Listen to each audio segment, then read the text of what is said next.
Hello everyone, आज मैं फिर से आप लोगों के लिए पोलिनोमियल चैप्टर का एक और वीडियो लेके आ गया हूं और जिसमें मैं आगे का 3 क्वेश्चन और सॉल्व करेंगे जो अपने प्रीवियस वीडियो में रिमेनिंग रह गए थे उनको अपन देखने वाले हैं इस वीडियो में। प्रीवियस वीडियो जो था काफ़ी लंबा हो गया था, इसलिए मैंने सोचा कि शॉर्ट थोड़ा बहुत करके अपन सॉल्व करते हैं। तो आइए स्टार्ट करते हैं चौथे नंबर क्वेश्चन को यहाँ पे। तो चौथा नंबर क्वेश्चन कुछ इस टाइप से है कि हमें यहाँ भी क्या करना है। दो टर्म दिए गए हैं, पोलिनोमियल में दो टर्म दिए गए हैं। अभी तक जितने हमने सॉल्व किए हमें तीन तीन टर्म मिल रहे थे, बट इस बार क्या है, हमें दो टर्म दिए गए हैं और इनके हमें क्या फाइंड करने हैं, जीरो फाइंड करने हैं एंड रिलेशनशिप स्टेब्लिश करने हैं। तो क्या है गाइस, 4u² प्लस 8u।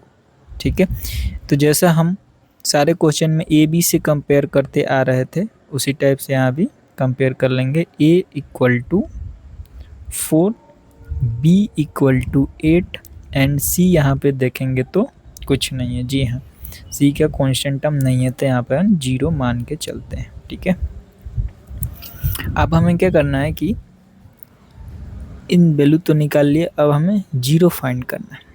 ठीक है, जीरो फाइंड करने के लिए क्या करेंगे, हम सबसे पहले इनमें से कॉमन ले लेंगे। ठीक है, 4u² प्लस 8u। तो हम यहाँ पे 4u को कॉमन ले लेंगे तो u प्लस 2 बच जाएगा। जी हाँ, आप सही देख रहे हैं, यहाँ पे u प्लस 2, क्योंकि यहाँ से कॉमन ले लिया अपन ने, तो 4 से 2 टाइम में 8 कटेगा। ठीक है, अब यहाँ पे देखेंगे कोई टर्म नहीं है इसको पेयर करने के लिए, और इसका पेयर तो बन चुका है, तो कुछ नहीं है, तो अपन क्या मान लेंगे कि जीरो होता है। जब कुछ नहीं होता है ऐसे दो टर्म में, तो इसके इक्वल टू कितना हो जाएगा, 4u = 0। जब u की वैल्यू किसी भी नंबर से जीरो से डिवाइड या मल्टीप्लाई करते हैं तो क्या हो जाता है, वो जीरो ही हो जाता है। तो एक जीरो, तो ये हो गया u की वैल्यू।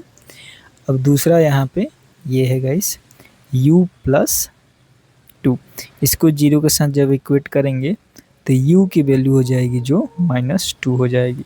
तो यहाँ पे 0 एंड -2 हमारे पास जीरो इस पोलिनोमियल के आ चुके हैं। ठीक है, अब हमें क्या करना है, रिलेशन फाइंड करना है। ठीक है, तो रिलेशन फाइंड करने के लिए मैंने प्रीवियस वीडियो में बताया, इस वीडियो में बताया कि जो सम ऑफ प्रोडक्ट होता है वो माइनस को इक्वल टू होता है जो minus coefficients of x upon coefficients of x², कुछ इस टाइप से। जैसे यहाँ पे b हो जाएगा इसका कोफिशिएंट्स, इसको हम u का कोफिशिएंट बोले या x का कोफिशिएंट बोले, बात सेम ही है। और a हो गया हमारा u स्क्वायर का कोफिशिएंट। ठीक है,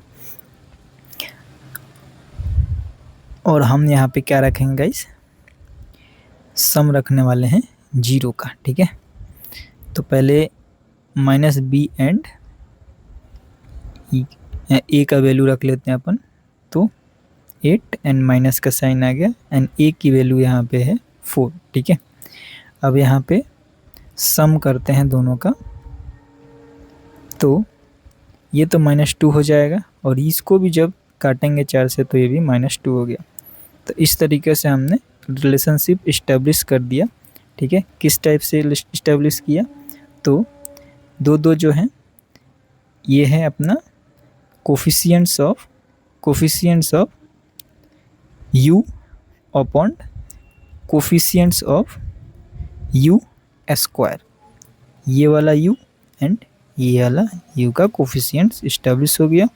और इसकी वैल्यू 2 है और इसकी वैल्यू 2 है, तो इस तरह हमने सम किया जीरो के इनके, एंड इस तरह हमने इनके coefficients of u and upon coefficients of u² को रखा, और यहाँ पे माइनस का साइन अपन पुट करते हैं जो ये मैंने पुट किया। ठीक है, अब हम प्रोडक्ट फाइंड करना है, तो अगले स्लाइड में देख लेते हैं। प्रोडक्ट फाइंड करते हैं, तो प्रोडक्ट का कुछ स्टेप से रिलेशन बनता है गाइस कि product of 0 = constant term upon product of zero equal to constant term upon, यहाँ पे इस पोलिनोमियल के अकॉर्डिंग हो जाएगा कोफिशिएंट्स ऑफ यू स्क्वायर, ठीक है। जब जनरल टर्म से कंपेयर करते हैं तो एक्स स्क्वायर बोलते हैं। तो जीरो तो हमें पता है, पहले ही फाइंड कर लिए हैं, दो है ये हैं। अब कांस्टेंट टर्म्स हमारे पास पहले ही मैंने आपको बता दिया था, क्या मान के चले हम अपन, तो जीरो मान के चले, ठीक है। तो कांस्टेंट टर्म जीरो रख लिए। कोफिशिएंट्स ऑफ यू स्क्वायर कितना है अपने पास, तो कोफिशिएंट्स ऑफ यू स्क्वायर है अपने पास 4, ठीक है। ये रख लिया अपन 4, है ना। दोनों साइड से ही अपन कंपेयर करेंगे। अब क्या करना है, इनके मल्टीप्लाई भी करना है ना, तभी तो रिलेशनशिप इस्टेब्लिश हुआ कि product of zero equal to constant terms upon coefficients of u square. Okay, अब 4 है, ठीक है। यू स्क्वायर का कोफिशिएंट रख लिया। अपने को पता है कि किसी भी नंबर को, किसी भी जीरो को किसी भी नंबर से डिवाइड करेंगे तो जीरो आ जाएगा, और किसी भी नंबर से जीरो को मल्टीप्लाई कर देंगे तो जीरो हो जाएगा। तो इस तरीके से हमने इसका भी रिलेशनशिप इस्टेब्लिश कर लिया, ठीक है। तो इस तरीके से हमने चौथे क्वेश्चन को तो सॉल्व कर लिया। अब चलते हैं हम पाँचवें क्वेश्चन की तरफ। अब इसको भी अपन उतना ही आसानी से सॉल्व करने वाले हैं। तो क्वेश्चन क्या है, टी स्क्वायर माइनस 15। जी हाँ, टी स्क्वायर माइनस 15 है यहाँ पे। तो अब क्या कर लेते हैं, मैंने आपको प्रीवियस वीडियो में भी बताया है, ये फॉर्मूला जो होता है a square minus b square equal to a plus b into a minus b. ये वाला फार्मूला आप लोग प्रीवियस क्लास में भी पढ़ चुके हैं, मैंने प्रीवियस वीडियो में बताया। ये इंपॉर्टेंट है इस टाइप के क्वेश्चन के लिए। जब आ जाए तो हम क्या करेंगे, इनके रूटिंग करेंगे एंड इस तरह से अपन डिवाइड करेंगे, ठीक है। तो टी स्क्वायर एंड जब इसको 15 को रूट के अंदर डालेंगे तो कुछ इस टाइप से हो जाएगा, ठीक है। इस टाइप से बन जाता है ना। तो क्या हो गया यहाँ पे, अब अपन टी प्लस अंडर रूट 15 जब इससे कंपेयर किया तो, एंड देन टी प्लस जब इससे कंपेयर करेंगे तो माइनस का हो जाएगा यहाँ पे 15, ठीक है। तो इस तरीके से जब हम जीरो से इक्वेट करेंगे t plus 15 under root 15 equal to zero, तो t की वैल्यू एक तो माइनस 15 हो जाएंगी, एंड दूसरी जो है, जो माइनस में है वो प्लस की 15 अंडर रूट 15 हो जाएंगी। तो दो जीरो तो हमारे पास आ गए, एक माइनस 15 है अंडर रूट 15 एंड दूसरा है अंडर रूट 15, ठीक है। अब इनके रिलेशनशिप फाइंड कर लेते हैं। तो रिलेशनशिप फाइंड करने के लिए v अपॉन a, तो यहाँ पे हम देखें तो b है ना a है, मतलब a की तो है वैल्यू, यहाँ पे a की कोफिशिएंट तो है। जैसे कि हम t के साथ जो जोड़ लेंगे, मान लेंगे तो a का कोफिशिएंट हो गया। बट यहाँ पे b की देखें वैल्यू तो नहीं है, बट यहाँ पे c जो बोले कांस्टेंट टर्म तो अवेलेबल है जो कि 15 है, ठीक है। यहाँ पे कांस्टेंट टर्म है, बस b की वैल्यू नहीं है, ठीक है। अब देख लेते हैं, जब हम इनको सम करेंगे guys 15 plus under root minus 15 वाला, तो ये क्या हो गया, यहाँ पे ये प्लस और ये माइनस का चिन्ह जो है यहाँ पे माइनस में आ जाएगा, दोनों एक दूसरे से माइनस हो जाएंगे तो जीरो हो जाएगा। उसी टाइप b की वैल्यू यहाँ पे कितनी है, जीरो है। b की वैल्यू है ही नहीं इस पोलिनोमियल में, जीरो हो गया। अब कोई सा भी नंबर उठा लो और डिवाइड कर दो तो क्या हो जाएगा, जीरो हो जाएगा। तो zero equal to zero.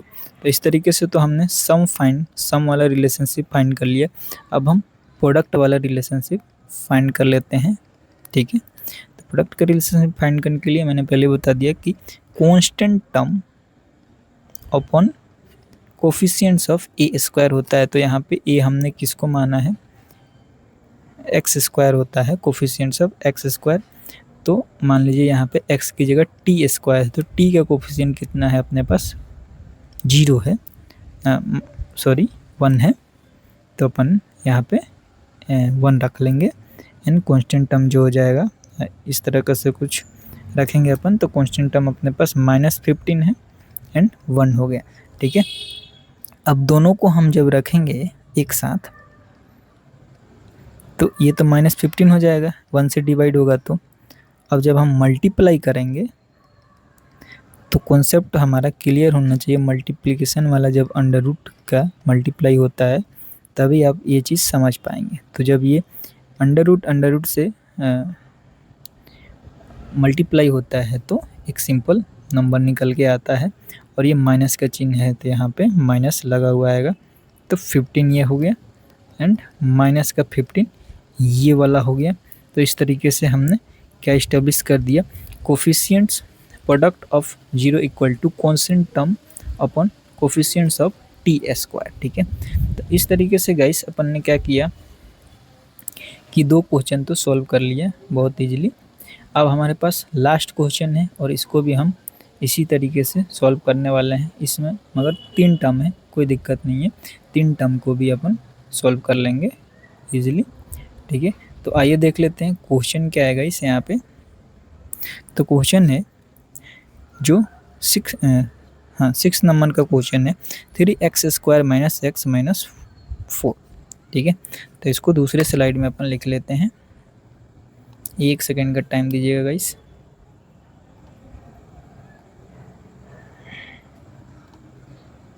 Cut, हाँ ठीक है। अब अपन ने क्या इस क्वेश्चन को लिख लिया यहाँ पे। 6 नंबर का जो क्वेश्चन है क्या है कि 3x² - 4। ठीक है, यही है क्वेश्चन, अपन ने देख लिया। अब यहाँ पे हम पहले जो यूज करते हुए आ रहे हैं अपन ट्रिक कि कैसे इस टाइप का फाइंड करना, या तो क्वाड्रेटिक इक्वेशन लगा, क्वाड्रेटिक फार्मूला लगा दिए जिससे हम रूट फाइंड करते हैं, या तो हम इनके टर्म को एक्सप्लिट करेंगे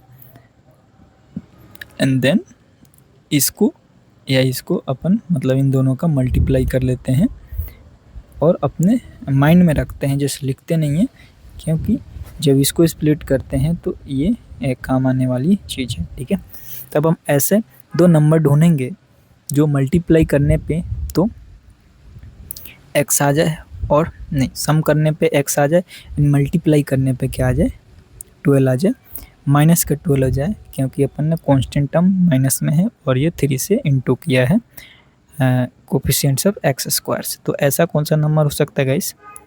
तो अगर अपन देखें तो 4x + 3x - 4 लिखेंगे यही गाइस, बस माइंड में अपन ये रखेंगे, ट्रिक है सॉल्व करने का 4 को। ठीक है, तो अभी इन दोनों को अगर अपन माइनस प्लस करेंगे तो x बच जाएगा, और इन दोनों को मल्टीप्लाई करेंगे, इन दोनों नंबर को 3 को एंड 4 को, तो माइनस का 12 आ जाएगा यहाँ पे। ठीक है, इससे इंटू हुआ तो माइनस का 12 यहाँ पे आना था। ठीक है, अब इनका क्या कर लेते हैं, ग्रुपिंग कर लेते हैं। 3x² 4x को एक साथ अपन ने ग्रुपिंग कर लिया, प्लस 3x - 4 को एक साथ अपन ने ग्रुपिंग कर लिया। ठीक है, अब इसमें से अपन क्या कॉमन ले सकते हैं ये देखिए। तो यहाँ पे 3 है और यहाँ पे 4 है, दोनों में एक चीज़ कॉमन दिख रही है, वो है x। जी, यहाँ पे x ही अपन कॉमन फाइंड कर सकते हैं। यहाँ की बात करें तो यहाँ पे कुछ भी कॉमन नहीं ले रही है, मगर अपने को तो पेयर बनाना है, ये ट्रिक है। तो यहाँ पे 1 ले लेंगे बाय डिफ़ॉल्ट। क्या ले लेंगे? 1। ठीक है, अब ग्रुपिंग हो गई। अब इन दोनों में से अपन क्या करते हैं, कॉमन फाइंड कर लेते हैं। तो 3x - 4 एक कॉमन अपने पास टर्म हो गया। अब इसको एंड 1 को अपन एक साथ ग्रुपिंग कर दिए, +1। तो इस तरीके से हमारा सिंप्लीफाइड कर लिया। अब हम इन दोनों टर्म को 0 के साथ इक्वेट करेंगे तो x की वैल्यू कितनी हो जाएगी, 4/3 एक वैल्यू, एंड दूसरी को जब हम 0 के साथ इक्वेट करेंगे तो x तो यहाँ पे है, माइनस में 1 चला जाएगा। ठीक है, तो इसकी 2 वैल्यू तो हमने फाइंड कर ली यहाँ पे गाइस, है ना। एक वैल्यू 4/3 एंड दूसरी वैल्यू -1। ठीक है, अब हम क्या करते हैं, इनका रिलेशनशिप स्टेब्लिश करते हैं। दोनों वैल्यू को लिख लेते हैं। x का जो 0 है, एक तो 4/3 है एंड दूसरा -1 है। ठीक है, अब रिलेशनशिप फाइंड करने जाएं तो आपको पता होगा कि सम ऑफ, अगर ए बी सी हमने यहाँ पे अपना नहीं फाइंड किया जो कि इम्पोर्टेंट था, तो a equal to 3 and b equal to minus का 1 हो जाएगा यहाँ पे।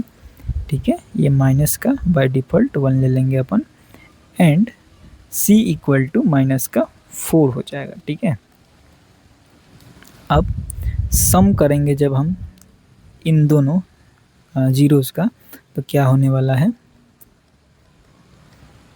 सम करेंगे तो 4 माइनस का 3 एंड ये 3 रह जाएगा, तो यहाँ पे 1/3 आ गया। ठीक है, अब हम इनके टर्म से कंपेयर करें तो -b/a क्या है, तो b की वैल्यू कितनी है गाइस, यहाँ पे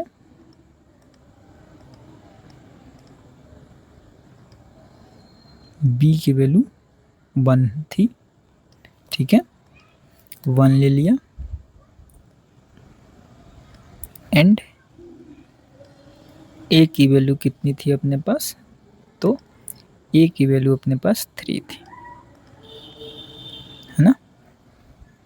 तो इस तरीके से अपन ने क्या किया कि यहाँ पे रिलेशनशिप को इस्टेब्लिश कर दिया। ठीक है गाइस, अब हम क्या कर लेते हैं कि प्रोडक्ट फाइंड कर लेते हैं। प्रोडक्ट फाइंड करने जाएं इनके, तो दोनों को अगर मल्टीप्लाई करते हैं अपन माइनस का 1, तो माइनस का 4/3 ही होगा मल्टीप्लाई किया तो। अब हम इनके रिलेशनशिप इस्टेब्लिश करने का ट्राई करते हैं, तो कांस्टेंट टर्म कितना है, माइनस का कांस्टेंट टर्म कितना है, माइनस का 4 है, एंड कोफिशिएंट्स ऑफ x² कितना है, 3 है। तो इस तरीके से ये दोनों जो हैं पक्ष एक दूसरे से इक्वल होगा, एंड हमने यहाँ पे रिलेशनशिप इस्टेब्लिश कर दिया गाइस। ठीक है, यहाँ पे अगर आप लोगों को डाउट लग रहा है तो मैं बता देना चाहता हूँ कि जैसे कि माइनस में तो 1 था, ठीक है, और यहाँ पे पहले से ये वाला माइनस आ गया था अपना, तो ये माइनस माइनस प्लस हो गए, तो ये प्लस का ये एंड प्लस का ये प्लस का 3, तो इस तरीके से ये दोनों इक्वल हो गए थे। ठीक है, और इस तरीके से ये दोनों भी अपन ने इस्टेब्लिश कर दिया। तो इस वीडियो में इतना ही है, अगले वीडियो में मिलते हैं और रिमेनिंग क्वेश्चन के साथ। और